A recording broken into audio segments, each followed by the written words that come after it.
Welcome to Imrana kitchen. இன்னைக்கு இம்ரானா கிச்சன்ல ஜாலர் முர்த்தபா எப்படி செய்யறது சொல்லிட்டு தான் பார்க்க போறோம். அதுக்கு நான் இன்னைக்கு ஒரு வழக்கு அளவு மைதா மாவு எடுத்துக்கிறேன். அதை எடுத்துட்டு ஒரு பாத்திரத்துல கொட்டி, இது கூட நான் மாவு கலக்கிறதுக்கு தேங்காய் பால் ஒரு பவுல்ல எடுத்து வச்சிருக்கிறேன். ரொம்ப திக்காவும் வேணாம், தண்ணியாட்ட வேணாம். நார்மலா நம்ம எப்பவும் போல எடுக்கிற அளவு தேங்காய் பால் எடுத்தா போதும். இதுக்கு இந்த மாவுல கொஞ்சமா உப்பு போட்டுட்டு ஒரு முட்டையை ஒன்று உடைச்சி விட்டு லைட்டாக கலந்துட்டு அப்புறம் தேங்காய் பால் ஊற்றி நல்லா கலந்து விட்டுடலாம். ரொம்ப தண்ணியா இருக்கக்கூடாது, ரொம்ப திக்காவும் இருக்கக்கூடாது. கொஞ்சம் கொஞ்சமா தேங்காய் பால் ஊற்றி கலந்து விடலாம். நம்ம இந்த பீட்ரு வச்சு, அதாவது விஸ்கு வச்சு கலந்து விட்டோம் அப்படின்னா கட்டி இல்லாம சீக்கிரமே நமக்கு நைஸா கலந்து வந்துடும். பாருங்க, நான் இப்ப இந்த விஸ்கு வச்சு கிளறும் போது நல்லாவே ஒரு டிஃபரன்ஸ் தெரியுது. நம்ம கரண்டியில, நார்மல் கரண்டியில கலந்தா கொஞ்சம் கட்டி கட்டியா இருக்கிற மாதிரி இருக்கும். விஸ்கு வச்சு கலக்கும் போது ஓரளவு கட்டி இல்லாம நமக்கு கிடைக்கும். நல்லா கலந்ததுக்கு அப்புறம் இந்த அளவுக்கு இருக்கணும். கலந்ததுக்கு அப்புறம் ஒரு வடி வச்சு அதுல குட்டி குட்டி கட்டி இல்லாதவாறு நம்ம வடிகட்டி எடுத்துக்கணும். பாருங்க, குட்டி குட்டியா இருக்கிற கட்டியுமே நம்ம அந்த வடிகட்டியில வடிக்கும் போது நின்றும். நம்ம சும்மா அந்த விஸ்கு வச்சே தேய்ச்சி விட்டோம் அப்படின்னா நமக்கு மாவு நல்லா நைஸா இந்த மாதிரி கிடைச்சிடும். பாருங்க, ஆப்ப மாவோட கொஞ்சம் திக்கா இருக்கணும். ஆப்ப மாவு அளவு தண்ணியா இருக்கக்கூடாது, அப்புறம் நமக்கு ஜாலர் சுத்த வராது. அதனால அதை விட கொஞ்சம் திக்கா இருக்கணும். நான் இதுக்கு என்னன்னா ஒரு தண்ணி பாட்டில் எடுத்திருக்கேன். குட்டியா இருக்கவங்கள தண்ணி பாட்டில் ஒன்று எடுத்துட்டு அந்த மூடியில ஒரே ஒரு ஹோல் மட்டும் போட்டுக்கிறேன். பார்த்துட்டு கொஞ்சம் சிறுசா போட்டுக்கோங்க. பத்தலை அப்படின்னா பெருசா போட்டுக்கோங்க. ரொம்ப பெருசா போட்டீங்கன்னா ஓட்டை ரொம்ப பெருசா போட்டீங்கன்னா அப்புறம் மாவு ஓடுற மாதிரி ஆயிரும். அதனால மீடியம் சைஸ்க்கு மூடியில ஓட்டை போட்டுட்டு நம்ம கலந்து வச்சிருக்க மாவை அந்த பாட்டில்ல ஊத்திடுவோம். பாட்டில்ல ஊத்திட்டு மூடி போட்டு நல்லா டைட் பண்ணிடுவோம். இங்க தோசைக்கல்ல நான் ஹீட் பண்ணிட்டு இருக்கேன். ஹீட் பண்ணிட்டு ஓரளவு மீடியம், அதை ரொம்ப தோசைக்கல் காஞ்சிடக்கூடாது. லைட் ஹீட் வந்ததுமே அப்படியே நம்ம ஊற்றி வச்சிருக்க பாட்டில் மாவு எடுத்து அப்படியே கையில மெதுவா சுத்தி விடணும். நம்ம ஜிலேபி சுத்துற மாதிரி கூட சுத்தி விட்டுக்கலாம்.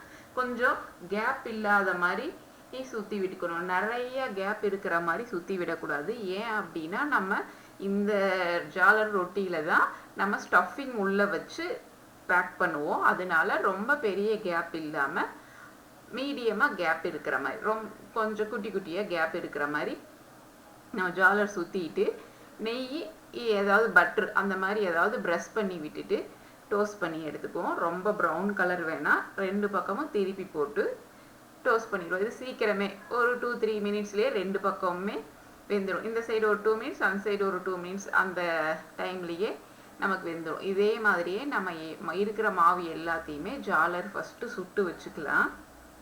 பாருங்க, நான் அடுத்து சுத்துறேன். பாருங்க, நல்லா இருக்கும். அதாவது இது செய்யும் போதே நல்லா விளையாண்டுக்கிட்டே செய்யற மாதிரி ஈஸியா ஜாலியா ஏதாவது ஒன்று பேசிட்டு செய்யலாம். இல்லை அப்படின்னா அது நம்ம கையில சுத்தும் போதே ஒரு விளையாட்டு மாதிரியே இருக்கும். இது செய்யறதுக்கு நல்லா இருக்கும். இதே மாதிரியே எல்லா ரொட்டியும் நம்ம ஜாலர் ரொட்டியும் சுட்டு வச்சுக்கலாம்.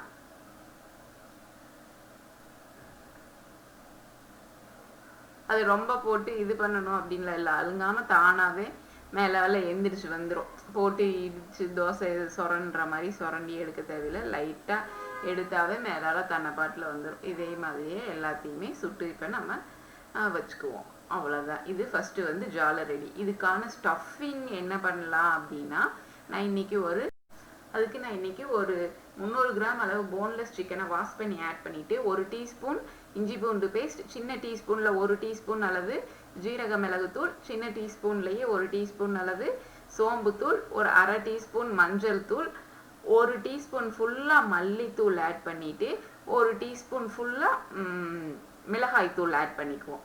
ஆட் பண்ணிட்டு சிக்கனுக்கு தேவையான அளவு உப்பு போட்டுக்கலாம். நம்ம ஆல்ரெடி மாவுலையும் உப்பு போட்டிருக்கோம். இது சிக்கனுக்கு உப்பு போட்டுக்கலாம். உப்பு போட்டு ஒரு 3 டீஸ்பூன் அளவு எண்ணெய் ஊத்திட்டு ஒரு பெரிய தக்காளியை மிக்சியில போட்டு அரைச்சு வச்சிருக்கேன். அந்த பேஸ்ட் போட்டு கொஞ்சம் கலந்து விட்டுட்டு கொஞ்சமா தண்ணி ஊத்தி கலந்து விட்டு மூடி போட்டு மூடி விட்டுடலாம். இது நல்லா சிக்கன் வேகணும். இடையே ஓபன் பண்ணி மூடியை ஓப்பன் பண்ணிட்டு நம்ம கலந்து விட்டு மூடி வச்சிடலாம். சிக்கன் நல்லா அந்த தண்ணியிலேயே கொதிச்சு வெந்து தண்ணி வத்துற அளவு வேகணும். இப்போ பாருங்க ஓரளவு தண்ணி வற்றி எண்ணெய் மேலால வர்ற மாதிரி வெந்துட்டு இருக்கு. மறுபடியும் மூடி வச்சிட்டோம்னா நமக்கு இப்போ ஒரு திக்கான கிரேவி பதத்துக்கு வெந்திருக்கு.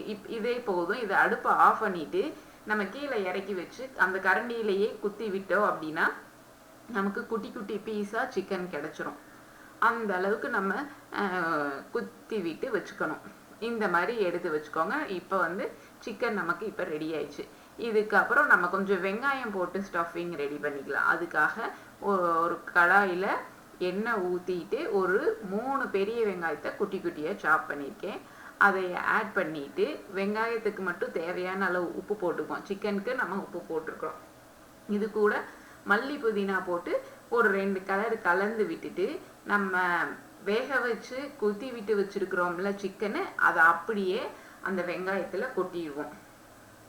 கொட்டிட்டு நல்லா கலந்து விட்டு வச்சுக்கலாம். இப்ப பாருங்க நல்லா அந்த வெங்காயத்துல மசால் பொடிக்கிற மாதிரி நல்லா கலந்து ஒரு 2-3 மினிட்ஸ் அடுப்புலையே வச்சு நல்லா ஹீட் ஏறுற அளவுக்கு வணக்கி விட்டுருவோம். இது கூட ஒரு 1/2 டீஸ்பூன் அளவு பெப்பர், வெறும் பெப்பர் தூள் ஆட் பண்ணி கலந்து விட்டு வச்சிடலாம். இப்போ நமக்கு சிக்கன் ஸ்டஃபிங் ரெடி ஆயிடுச்சு. முர்த்தபா, ஜாலர் முர்த்தபாக்கு ஸ்டஃபிங் ரெடி ஆயிடுச்சு. அதுக்கடுத்து நம்ம ஜாலர் சுட்டு வச்சிருக்கிறோம்ல, அதில் ஒரு 2 லேயர் எடுத்து நான் தோசைக்கல் ஒரு 2 ஜாலர் மட்டும் எடுத்து தோசைக்கல்லில் வச்சுட்டு நம்ம சிக்கன் ஸ்டஃபிங்கை நடுவில் அப்படியே பிளேஸ் பண்ணிட்டு வச்சுருவோம். கொஞ்சம் நிறைய நமக்கு எவ்வளோ தேவையோ அந்த அளவுக்கு சிக்கன் ஸ்டஃபிங் வச்சுட்டு அந்த ஜாலர் சுற்றி வர பண்ணிடுறேன். ஒரு முட்டையை நான் உடச்சி ஊற்றி அடித்து வச்சுருக்கேன். அந்த முட்டையை அப்படியே எடுத்து அந்த ஜாலரோட கார்னரில் எல்லாத்துலேயுமே ப்ரெஸ் பண்ணி விட்டுட்டு நம்ம ட்ரையாங்கிள் ஷேப்புக்கு ஃபோல்ட் பண்ணோம் அப்படின்னா நல்லா ஒட்டிக்கும். பாருங்க, நான் மறுபடியுமே கொஞ்சம் முட்டையை எடுத்து நல்லா ப்ரெஸ் பண்ணி விட்டுட்டு 2 பக்கமும் பெரட்டி போட்டு நம்ம சுட்டு எடுத்தோம் அப்படின்னா நம்மளோட ஜாலர் முர்த்தபா ரெடி. நல்லா இது கூட சுற்றி வர எண்ணெய் விட்டும் நம்ம டோஸ்ட் பண்ணி எடுத்துக்கலாம். நல்ல டேஸ்டான ஜாலர் முர்த்தபா ரெடி. இதில் ஒரு 2 ஜாலர் சாப்பிட்டாவே போதும், அவ்வளோ ஃபில்லிங்காக இருக்கும்.